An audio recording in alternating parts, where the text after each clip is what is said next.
welcome back to Lakewood's First and 10. This is PonyFans Live, brought to you by Lakewood's First and 10, recently named the best sports bar in Dallas by D Magazine. Game Day Cloth, love your team, love your clothes. Check out their store at the corner of Legacy and the Tollway in Plano, or their website with GameDayCloth.com. And PonyFans.com, the oldest, largest, and fastest growing website dedicated to the SMU Mustangs and Pony fans everywhere. We are joined now by 2010 wide receivers coach Jeff Reinebold. And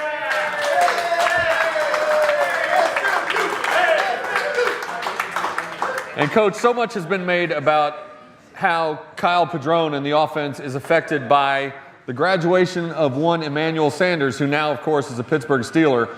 How does his departure affect you and what you're able to do, either calling the game on Saturdays or even the way you run your practices? Well, you know, Emmanuel left a legacy here, just like all the great ones do. And, you know, Bo and all the guys, there's a lot of catches in this room tonight. But each of these guys has contributed to building this thing to where it is today and taking it to where it will be tomorrow. You know, Emmanuel's in Pittsburgh, but he's with us every day on the practice field because he taught Al how to work. He taught Cole Beasley how to work. He showed Darius Johnson what it means to be a pro. And he came back, you know, and this was touching. He came back before their first game and spent time with our kids and talked to them about what it's like to be a professional and how you have to do things. And, you know, that's what's so amazing about this experience, this ride that we're on, is to see these guys that have played here and fans that have been here for so many years, and now guys like Emmanuel coming back and giving back. We are on the brink of something very special here. Emmanuel Emmanuel is known even since he was a freshman. Before you got here, he worked pretty hard in practice. He was very competitive. He wanted every ball thrown his way. You've talked about his competitiveness and how hard he worked. Who takes that role for you now among your group of receivers? Well, you know, it's interesting that, you know, he was the alpha male. He was the one that everybody looked to. And sometimes, and just like Michael Jordan with the Bulls or Kobe with the Lakers, when you have that one guy, it's tough for the other guys to feel like they contribute. Now, what's unique about what's happening right now is everybody, if you look at us, if you look at our catches across the board, Al has 3 touchdowns. Cole Beasley has 2 touchdowns. Darius Johnson has 3 touchdowns. So now we're starting to take it over by committee, and I think personally that's the best way to be, because the quarterback doesn't have to rely on just one guy. People look at whether it's Emmanuel with all his records and his catches, or Aldrick Robinson and his speed, or the one-handed catches that Darius Johnson seems to be making into a habit. But one thing that doesn't get enough attention is these guys have to block too. You had Sean Bray McNeil ran for 1,100 and some yards last year. Zach Line is off to a terrific start this year. How much credit do your guys get for the downfield blocking that opens up some room for these guys to run? You know, Steve, football is an amazing game, and this is why it teaches so much to the kids that play it, because it's a team sport that individuals have to contribute for the team to have success. And whether it's throwing the ball or running the ball or playing defense, everybody is responsible. When you see us move the football, there's not one group that succeeds. That's everybody is making a contribution. When you see us play well in special teams, it's guys that may never have their name called during the game other than on that special teams play. When the defense, the ball bounces outside and the corner makes a play, it's because the linebacker and the front guy, contributed to that. And that is why I love this game so much, because it teaches us about teamwork, about sacrificing for the other guy, about giving up your personal comfort to see that the team succeeds. And you watch these guys around here, and it's amazing. So many of these guys are successes in life because of what they learned on the football field. Exactly right. When you talk about the sacrifice involved, so many people think that to be a great blocker, you got to be strong, you got to be able to bench press the house. But obviously, it's a lot more than that. There are big, strong guys out there who can't necessarily be great blockers, whether they're linemen or whether they're receivers or whether they're running backs coming out of the backfield. When you're teaching these guys, what do you look for most in addition to just sheer strength? A guy way smarter than me said it one time and said it perfectly well. Blocking is want to. You have to want to block. And there are techniques involved, but in the end, when it finally comes down to it, and I was struck listening to Bo as I'm sitting here, there's no question in my mind why he was successful, because you could feel the want to in him, and whether he came as a walk-on or was the most recruited kid, he was going to succeed because it was important to him. And that's what happens when you block. If it's important to you, you'll find a way to get the block made. And Al Robinson, the Jets were in my office today, and that's the second time they've come back to look at him, so obviously he's a high priority guy for them. But one of the things that they've been impressed with is how his game has improved, as a blocker. You mentioned Aldrick Robinson, and in an interview a few weeks ago, he said that he needed a big play the way he put it was to really break out. He had 3 touchdowns a couple weeks ago against Washington State, and then last week he had that deflected touchdown where it bounced off a guy in the TCU secondary. He snatched it, ran into the end zone. How close is he to breaking out and really hitting his stride that he thinks he can hit and that you guys are looking for? Well, he's had opportunities, and we haven't been able to get the ball to him for whatever reason. There's a play, the underthrown ball at Texas Tech is the one that really sticks out in my mind. They try and press him on the line of scrimmage. He shakes the guy, and he's got 2 steps on the defender, and the ball kind of hangs in the air. The guy picks it off. That was at a critical point. Al's points will come. Al's catches will come. Al's big plays will come as long as he doesn't get frustrated and he stays within the offense. This offense is a phenomenal thing. And, with his speed and his intelligence and his hands, he's always one play away from making a big play. You mentioned a minute ago how many receptions are in the room tonight. We already heard from Michael Bowen. We got Mick Rossley and Brian Barry here. So basically, you got 3 of the most prolific receivers in the history of SMU football in the room tonight.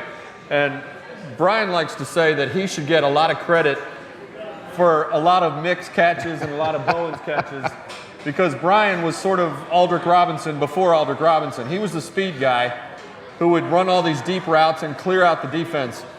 When Cole Beasley and Darius Johnson and those guys get catches over the middle, how much credit goes to Al Robinson and those guys, the speed guys who are taking defenders away from the play by doing all those streaks down the sideline? It's interesting you say that, because last weekend, Keenan Holman, who's a freshman from Beaumont Central that starts for us at the Z receiver position, didn't have a catch. But a lot of the success that Darius was able to have underneath was because Keenan was, and these guys know because they played in the offense, one of the most important things is you blow the top off the coverage every play. You got to drive the corner deep, and you're going to get your shots. They're not going to be as often as the inside guys get, but as an outside receiver in this offense, that's your job, and you got to be unselfish enough to do your job so others can succeed. You mentioned Keenan Holman, and with the offense that you teach at SMU, receivers want to play for you. Quarterbacks want to play for Dan Morrison and June Jones. But Keenan Holman was a wide receiver in a wishbone offense. When Coach Swan went down and met him and started recruiting him and brought tapes back, what did you see in Keenan Holman that you liked so much that not only made you offer him a scholarship, but now here he is a month into his freshman year and he's in the starting lineup? What do you like so much about this kid? He's an amazing story, because Keenan, as a junior, caught 4 balls. And Keenan's high school coach played for me in the pros, a guy named Donnie Stowers, who Denver allocated into NFL Europe. And when I told Donnie that we were going to recruit Keenan, he said, "Are you sure?" And I said, "Yeah." I mean, Keenan Holman, nobody, Bo talks about not being recruited. Beaumont Central didn't even recruit Keenan Holman. So he is a kid that has the physical dimensions that you look for. He's long. He's got big hands. He can run. When you take a tall receiver, one of the challenges in our offense is they have to have small guy feet. They have to be able to move their feet. He can do that. He's a conscientious kid. He's a great kid, and he wants to succeed. So all of those things contributed. And then he came to one of our summer camps, and we've been really blessed that some of our alumni here have made it possible for us to go around the state of Texas and do those summer camps, because you're able to access kids that would never have an opportunity to come to Dallas to be in a summer camp. And Keenan was one of those guys. He ran 4.48 for us, and his hands are this long, so we said, hey, that's the kind of raw material you want to work with. You can't evaluate him based upon his high school offense. You have to evaluate him based upon what he can do physically. you obviously are not afraid to throw freshmen out there. Last year, you put Darius Johnson out there as a true freshman. In his first game, he makes a diving catch on a beautiful touchdown pass and then breaks his collarbone on the same play. He comes back from the collarbone, manages to get himself suspended for a couple of games, and you talked about he needed a new level of focus and maturity before he became that elite receiver. Where have you seen the biggest growth and improvement in DJ, maybe off the field more than on the field? Well, I think, and I recruited Darius and have a very close relationship with him. And, it's a huge step. Now, in the state of Texas, when he was a senior in 5A football, and Hightower went to the state championship game, in my opinion, there was no finer football player during the state tournament in Texas than Darius Johnson. But it's still a step, and those guys who have played out there will tell you, you can play at the most high level in high school, but it's a step to come to college. The information comes at you faster, the players are all faster. Everybody, basically, that you played against is sitting up in the stands watching you play now, because there's only a very few that ever get to play Division I college football. There's 1 million high school football players in America. Less than 2,000 ever signed Division I scholarships, and less than that will ever step on the field as a starter in a game. So it's a very elite club, and it requires a level of concentration, a level of physical preparation, a level of toughness that it's a difficult transition. But one of the great things about working for June, and one of the things I've learned, it's indelibly etched in my mind, is to not give a kid more than he can handle. And June has a way of peeling back the onion and going layer by layer and giving him enough, just enough, to challenge him, but not too much to retard his progress. And that's what he did with Darius, and that's, again, what we're doing with Keenan. Last year, several of Darius's teammates, including Emmanuel Sanders, said that before he's done, Darius Johnson will, or at least could, own virtually every receiving record in the SMU history books. He's obviously got speed. He's making these one-handed catches seem routine. And right now he's your leading receiver. He's got 20 receptions. With that growth that he's shown off the field and the maturity that he's starting to get, do you still see him having the talent and perhaps more importantly the work ethic to emerge into that really elite #1 kind of receiver for you? Well, he's still in the developmental process. We have to remember that the kid only played 4 or 5 games as a freshman. And then, he's only started in his college career, he's only started 4 games. So the amazing thing is when you turn on ESPN and of the first 4 weeks of the college football season, Darius Johnson makes the top 10 highlights half the time. That's pretty impressive for a kid who's only started 4 college football games. I've said this to him personally, and I would say it publicly. Darius Johnson will decide how good Darius Johnson will be. He has the ability, the God-given talent to be just about as good as he wants to be in this offense.